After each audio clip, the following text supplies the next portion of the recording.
Oh bonjour, c'est le nouveau journal de bord, enfin que ça fait tellement longtemps. Voici Laura, la directrice artistique, qui a travaillé sur les chapitrages du film, parce que le film est divisé en autant de chapitres à peu près qu'il y a de personnages.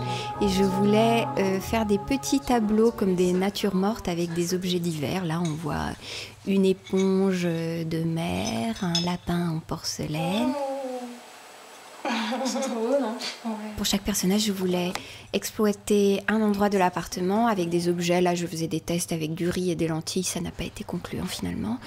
Et là, on voit un exemple de ce qu'on a fait pour le clubber. Enfin, là, l'éclairage n'est pas du tout au point. Le choix de la typo, c'est toujours un vrai dilemme. La table de bricolage en action et ce qu'on a fait pour Françoise, qui est un personnage du quartier et dont la cigarette joue un rôle important. Bah oui, forcément. Forcément, Ouais. suite à ce tournage. C'est beau. C'est magique, on sait pas comment c'est fait le titre. Ouais, c'est chouette. On sent bien de la façon post-prod. C'était en fait des projections du titre de chaque chapitre qui est le rôle du personnage sur un objet. Là, on voit donc Françoise avec la main et la cigarette sur le carrelage de la salle de bain. Nils était là et il a pu s'amuser à faire enfin des mouvements d'appareil dans ce film où je lui imposais des cadres fixes. Ok. Je sais plus comment il était. Moi non plus. On s'est amusé là avec la pomme de douche pour créer des contorsions pour la prof de yoga. Et du coup, on fait. Apparition, oui. Je comprends pas. C'est à l'image du tournage de ce film, c'est-à-dire qu'on peut être 5 dans 2 mètres carrés avec beaucoup de fils, beaucoup de matos. Ah ouais. Ça a l'air doux là. C'est bien. Ouais, c'est mieux. Laura emmaillote ce petit ananas comme un bébé, qui figure à la fois la blessure, le nourrisson et la lampe, toujours star de ce tournage. C'est trop près là. Là c'est bien, mais le souci c'est... Et la lampe, on s'en est aussi servi comme support pour le générique de fin. Ok. Donc on projetait des images du film et des acteurs sur l'abat-jour qu'on filmait par en dessous. Alors il faut avoir le projecteur qui projette par en dessous. Vous verrez, je ne veux rien spoiler, mais la condition animale joue un rôle clé dans Solange et les vivants. Ça me surprend parce que la dernière fois que j'ai testé... Tiens au flanc. Ouais. Donc on a donc filmé des lapins porcelaine sur la cuvette des WC. Donc Laura devait camoufler les scotch et comme la cuvette était un peu courbe, les lapins avaient tendance à tomber. Là on s'amusait avec du papier toilette dans les escaliers, bien sûr.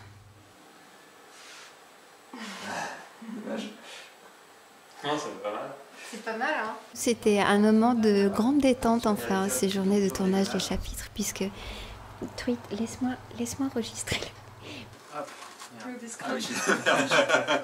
On a fait parler des fruits tropicaux dans ce tournage, donc je disais que c'était un moment de grande détente, puisqu'il n'y avait pas d'acteurs, nous étions entre nous, sans assistant, pas de son à prendre. C'est trop beau. Là, me voici discutant avec David Tahiti Boy, qui a fait la musique du film. C'est donc le compositeur de Quentin Dupieux sur Rong.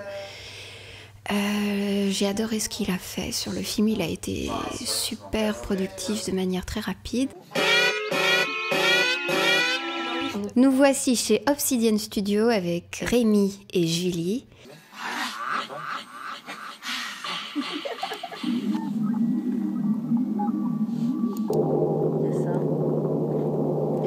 J'y ai passé du bon temps. Julie était très perfectionniste. On a disséqué chaque petit son ensemble. On a beaucoup peaufiné. Les notes de Julie. C'est quoi comme fleur? Dans à peu près une dizaine de cas, le son a ajouté une valeur à la comédie. Rémi qui a fait le montage son, qui est responsable de plusieurs bruitages hilarants. Et à un moment donné, il y a un truc très léger qui est ceci. Ça te plaît? Ah oui. En fait, il y aura un problème dans les toilettes qui font que ça contribue à faire de ce film une expérience en salle. Donc ceux qui le verront dans ces conditions réelles de projection seront les plus chanceux.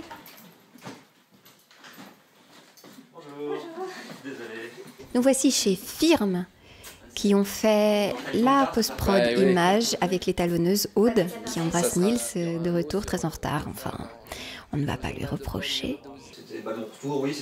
Donc ils ont travaillé à faire une image assez reconnaissable en assombrissant, en durcissant, en vignettant avec des filtres dont Nils a le secret.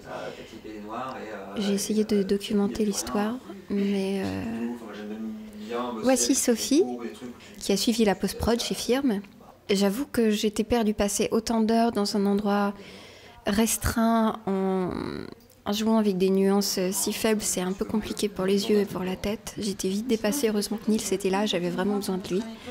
Je crois qu'il s'est régalé de cette étape de finition où il a vraiment vu ce que donnait l'image en 4K du film qu'il a tourné. Je sais pas quoi, mais ça vaut le coup d'y passer encore un petit peu de temps tout à l'heure. Voilà, c'est la fin de cet épisode du journal de bord.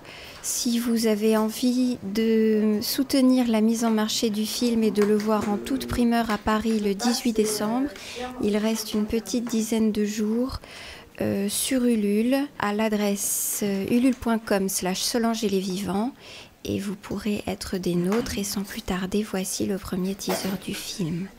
À très vite.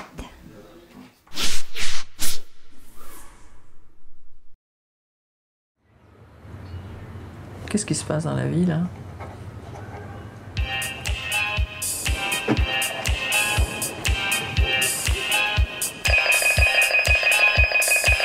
Allez, dépêche-toi, ouvre la porte. Allez, ouvre ta porte, là. Est-ce qu'elle est placée? Oui, il faut que j'appelle tout de suite. Désolé de vous déranger, mais je pense que Solange, elle va mal. Ah bon?